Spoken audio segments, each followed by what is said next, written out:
आज हम जानेंगे right of person with disabilities act 2016। ये सब पॉइंट्स हम इस लेक्चर में कवर करने वाले हैं। सबसे पहले एग्जाम पॉइंट ऑफ व्यू से बात करते हैं। दोस्तों, एक बात याद रखना कि इस एक्ट के ऊपर अगर कोई भी क्वेश्चन आता है तो वो बहुत सिंपल क्वेश्चन आएगा। इसकी बहुत सिंपल सी ट्रिक है। अगर क्वेश्चन सॉल्व करते वक्त आपको लगे कि इस स्टेटमेंट से दिव्यांग लोगों को फायदा होने वाला है तो वो स्टेटमेंट सही है। बस शर्त इतनी है कि स्टेटमेंट फैक्चुअल ना हो।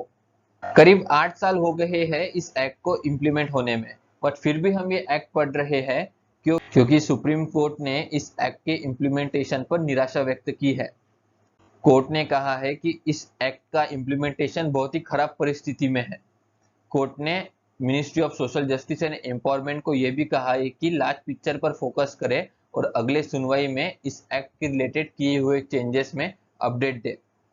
इस एक्ट में टोटल 31 टर्म्स को डिफाइन किया गया है और इसमें से 2 से 3 टर्म्स हमारे लिए इंपॉर्टेंट है। सबसे पहले है person with disability. Person with disability वो इंसान होते हैं जिसे लंबे समय से शारीरिक, मानसिक, बौद्धिक या फिर सेंसरी विकार होता है। अनेक बाधाओं के कारण वो कॉमन मैन की तरह समाज में इफेक्टिवली पार्टिसिपेट नहीं कर सकते हैं। पर्सन विद डिसेबिलिटी की बात करते हैं।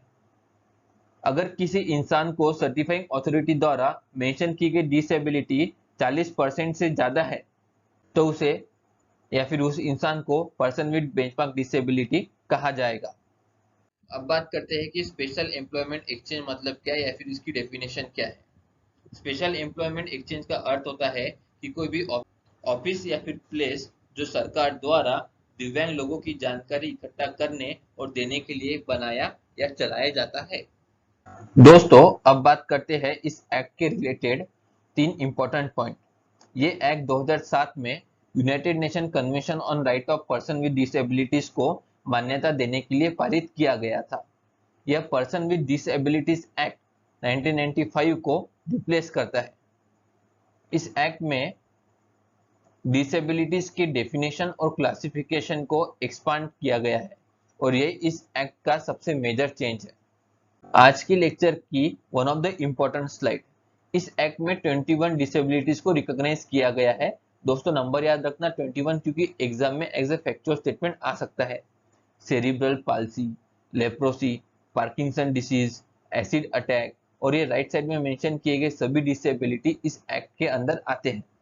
सेरिब्रल पॉलिसी में व्यक्ति के ब्रेन का कुछ पार्ट डैमेज हो जाता है जिससे फिजिकल एक्टिविटीज के वक्त समय समय पर कठिनाई आती है। लेप्रोसी मतलब हम सभी को पता है कि कुष्ठ रोग होता है। पार्किंसन डिसीज में दोस्तों क्या होता है कि न्यूरोलॉजिकल डिसऑर्डर है ये, जो मूवमेंट अफेक्ट करता है। धीरे धीरे चलना, खड़े रहते वक्त तकलीफ होना या फिर घुटनों में दर्द, ट्रिमर आ जाना, ये सब इस बीमारी की विशेषताएं है। अब बात करते हैं कि एजुकेशन के रिलेटेड ये अधिनियम क्या बोलता है। ये कहता है कि गवर्नमेंट और लोकल अथॉरिटीज ने प्रयास करना चाहिए कि जो भी एजुकेशन इंस्टीट्यूशन गवर्नमेंट द्वारा फंडेड है या फिर रिकॉग्नाइज है, वहाँ पे दिव्यांग बच्चों के लिए इंक्लूसिव एजुकेशन हो, उन्हें एडमिशन मिले, वो भी विदाउट डिस्क्रिमिनेशन, उन्हें प्रॉपर एजुकेशन प्राप्त हो और स्पोर्ट्स और रिक्रिएशनल एक्टिविटीज में उन्हें बाकी बच्चों की तरह इक्वल अपॉर्चुनिटीज मिले। ये एक्ट आगे ये कहता है कि हर 5 साल में स्कूल जाने वाले बच्चों का सर्वे किया जाए, जिससे ये पता चलेगा कि दिव्यांग बच्चे कितने हैं और इन दिव्यांग बच्चों की स्पेशल नीड पर फोकस किया जा सकेगा और ये भी पता चलेगा कि इनके जरूरतों का कितना ख्याल रखा गया था। इस एक्ट में फ्री एजुकेशन की बात की गई है। Right of children to free and compulsory education act 2009 में जो कुछ भी कहा गया है उसे अनदेखा करते हुए 6 से 18 साल के बीच के हर दिव्यांग बच्चे को फ्री एजुकेशन का अधिकार है। यह बच्चे अपने चॉइस के अनुसार किसी भी स्पेशल स्कूल या फिर अपने घर के पास के स्कूल में एडमिशन ले सकते हैं। अब बात करते हैं कि अगर ये एक्ट को फॉलो नहीं किया या फिर दिव्यांग लोगों के खिलाफ कोई ऑफेंस किया तो क्या पेनल्टी लग सकती है। फर्स्ट टाइम अगर कोई ऑफेंस करता है तो 10,000 तक का जुर्माना भरना पड़ेगा और फिर से अगर सेम ऑफेंस किया जाता है तो 50,000 से लेके तो 5 लाख तक का जुर्माना भरना पड़ सकता है। अगर किसी कंपनी द्वारा इस कानून के अधीन अपराध किया जाता है तो उन सभी लोगों को भी ऑफेंस के लिए गिल्टी माना जाएगा जो उस समय कंपनी के व्यवसाय के प्रबंधन में थे और उन्हें उस ऑफेंस के लिए पनिश किया जा सकता है। अगर कोई दिव्यांग लोगों के खिलाफ एट्रोसिटीज करता है, दोस्तों ये पॉइंट याद रखना, अगर कोई दिव्यांग लोगों के खिलाफ एट्रोसिटीज करता है तो उसे 6 मंथ्स की जेल जो 5 साल के लिए एक्सटेंड की जा सकती है और साथ में फाइन अलग से उसे भरना पड़ेगा। इस एक्ट में ये भी कहा गया है कि सेंट्रल गवर्नमेंट को national fund for person with disability setup करना पड़ेगा। सेंट्रल गवर्नमेंट को प्रॉपर अकाउंट और रिलीवेंट रिकॉर्ड और फंड का एनुअल स्टेटमेंट ऑफ अकाउंट बनाकर रखना पड़ेगा। इस एक्ट में स्टेट गवर्नमेंट के लिए यह भी कहा गया है कि स्टेट गवर्नमेंट के प्रिस्क्रिप्शन के according state fund for person with disabilities तैयार किया जा सकता है। दिव्यांग लोगों को जल्द से जल्द न्याय मिल सके, जस्टिस मिल सके, इसलिए ये एक्ट कहता है कि स्पेशल कोर्ट की स्थापना की जाए।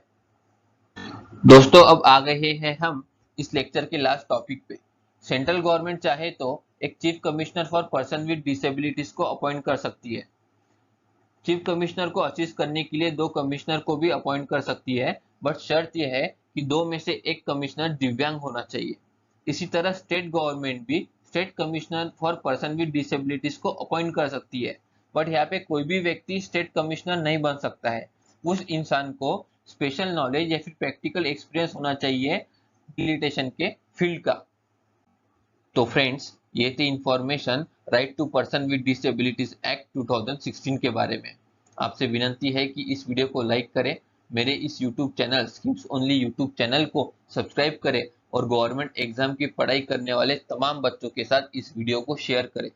व्हाट्सएप और टेलीग्राम चैनल पर इस वीडियो के नोट्स, इस लेक्चर के नोट्स ऑलरेडी अपलोड कर दिए गए हैं और इस वीडियो को आखिर तक देखने के लिए तहे दिल से थैंक यू वेरी मच।